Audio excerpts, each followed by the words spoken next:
Morning folks, it's the Ragnarok Ranger from Ragnarok Theory, up in Scotland at the moment, and it's putting a few curveballs at us. Yesterday went around the St Mare circular, joining it up to Tor Point. We got to a certain part and Tor Point were closed, the path to it, so we ended up turning back. Today we've set off to go and walk all the way around St Mary's Loch.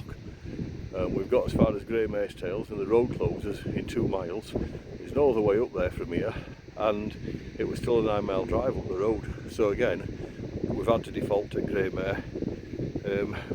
When I get back, I'm hoping to finally record the loadout and go and do that 10 pitch. I managed to fall off a static exercise bike and injured my back. I had to prioritise work and getting out into like my holiday and stuff like that before I could risk going back to that. So if you just bear with me, I'm just going to give you a panorama of the Grey Mare. Okay, so there are the car parks down there. I've already started the ascent. As you can see, it's just beautiful rolling Scottish hills. That's the Grey Mare's Tail over there. Again, the access path down there has now been closed, so you can no longer go along to it. A couple of mountain goats down there, absolutely stunning. But we've not planned for this today, so we're not going to be going any further than up there. Walk as far as we can round town at the top, and then basically back down to his car. So that's what's happening today. Tomorrow's Lisa's birthday, so we're off shopping, and then Wednesday we're actually driving down into the top end of Cumbria and doing a skidoo route, taking in some Cumbria way. That's a 10-miler, quite high level. So yeah, that's what we're up to. Take care, stay safe. Almost at the top of the Grey Mare now, where it comes out of the little loch or tarn, whichever it is on top.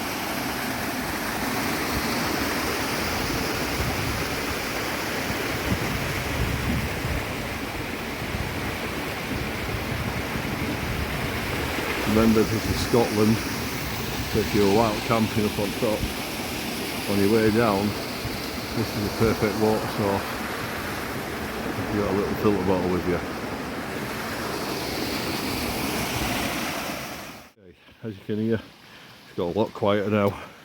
We're above the head of the waterfall, which was literally just there where you saw us filming before. So as it still goes up a couple of metres, but pretty much it's nearly his height gain for the day.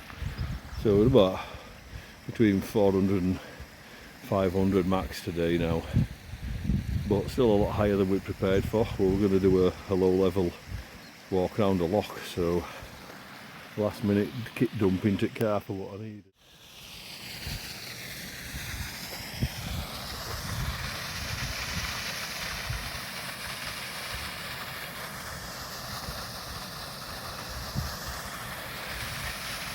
We are named peaks, but I don't know which is which we are. I'll map out, we'll have a look when we make a stop. Moved on a bit further now. It's not going to be the longest walk this, somewhere between 4 and 5 miles we're judging, that's all. Really, loads of little spring lambs up here at the moment. It's absolutely stunning, really quiet, we've got no one about. There we go, round the corner, sees me, buggers off. There's its mum.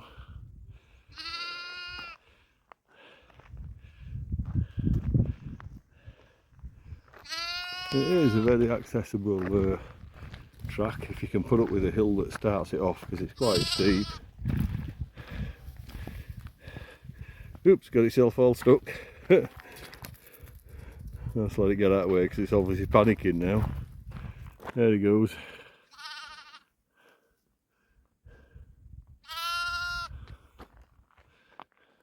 Last bit of trail, last bit of running water, and literally as we go around this corner they'll open up to the town on the top and the big beastly hills at the side you're going to see. Look at this. If you got weights at the top of Gray's Mare.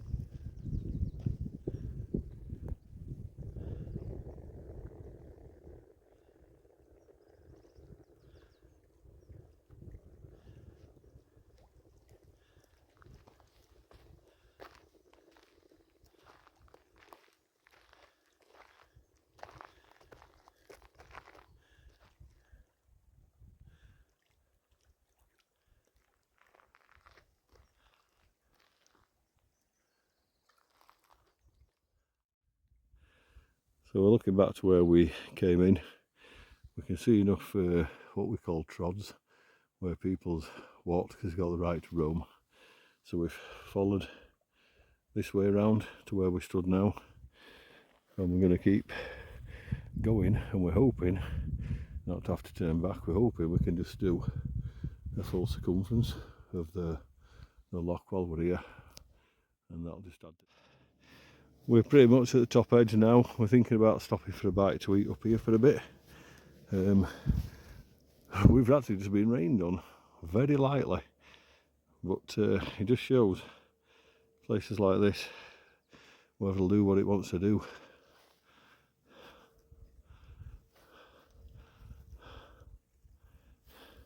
You can't buy this, folks, and no picture will ever relay it to you properly. You have to lace up your boots. Literally at the opposite end of the loch now.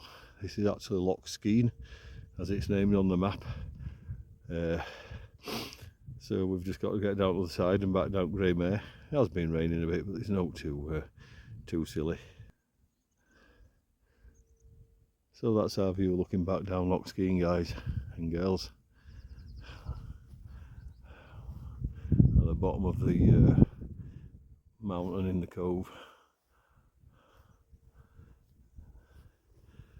Still having to trample us own way through in little bits. It's a bit boggy in parts. If it rains heavy, it's meant to get like grade 4 boggy up here according to local symbols on local maps. You can see a bit of grey sky creeping in now, so we might be on waterproof some way back. Okay, we've just had a bite to eat and a quick look at maps. I can tell you that this is Mid Craig, it's Water Craig, and that is Loch Craig, and over the top on the summit is actually Loch Craig Head, which would be the high point. If you were going to walk these craigs, you'd naturally come up from this side over all the way around and drop back down the other side to the other end of the Grey Mare. Right, it's off in front of me now because I'm filming. It's not a proper track, just little trods, right to roam. People's made their own. As you can see, we've motored around there. I do think at some point we might get caught in a bit of a downpour at least, but if we can miss the worst of the thunderstorms if they come. The sun's breaking on my back. I'm just taking a bit of video here because this is probably the highest point now to see the top head, because we're going to drop down and it cuts in, so we might lose a lot of these views before long. If you do this walk, you won't see it from here, I'm not zooming in, but there's a wall runs up onto the top, and I'm pretty sure you can skirt outside of that to get up onto the top of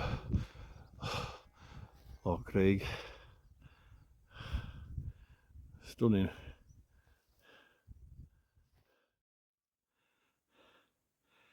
So this side's been a lot easier walking for path. People's clearly trod it down a heck of a lot more, but it's very up and down hilly, jutting in and out. Like I said, can't even see top end of loch anymore. It's been like that since that last video that I shot.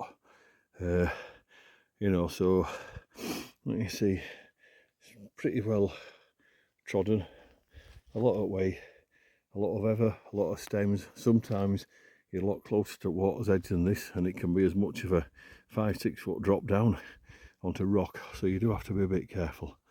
But yeah, been well worth it this. Next time I do kind of epilogue for this, I'll be down there, you can see people, and that's right back. This will be my last bit of filming for the actual walk. Might have a night when we sit down and way back down on one of the waterfall edge. We're going to stop for the lunch proper. I wanted to show you this last beautiful view before I point out the tourist side coming up hills and mountains is this. Some dirty, scuzzy, stupid idiot can't even be arsed taking the bottle home. Oh, I'm not going to swear, I'm not, but it's disgusting. There's mountain codes, and there's access codes, and there's countryside codes, and you need to learn them, you need to stick by them, or get off the mountains and the hills, you horrible people.